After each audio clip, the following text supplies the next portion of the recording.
So 2 hours na ato na ni isa lang ang atoang ensaymada. So wala ko'y frosting. Gipahiran lang nako og condensed milk and then gitap og cheese nga ordinary cheese lang. Kani lang siya. Okay?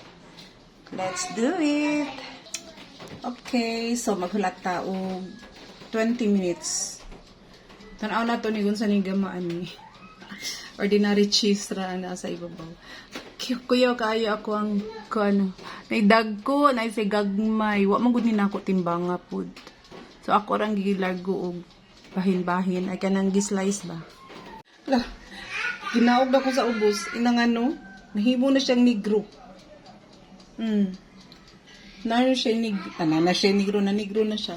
180 ka ganiha ang giingon sa instruction. Pero give down ako into 160. Uy, kay di mada, my goodness. And then napakoy kuan 8 minutes left. Di mo ispok ko. Kinahanglan gyud ta mag-study kay kung kuan lang tanong sa tutorial usahay palpak. Hindi pa mo dawat og putol. Na. Lami hindi siya. Negro lang na negro. Negro.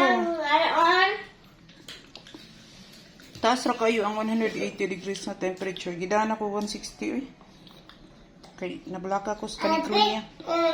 Nya gipag nga nako in 15 minutes ra nako iluto.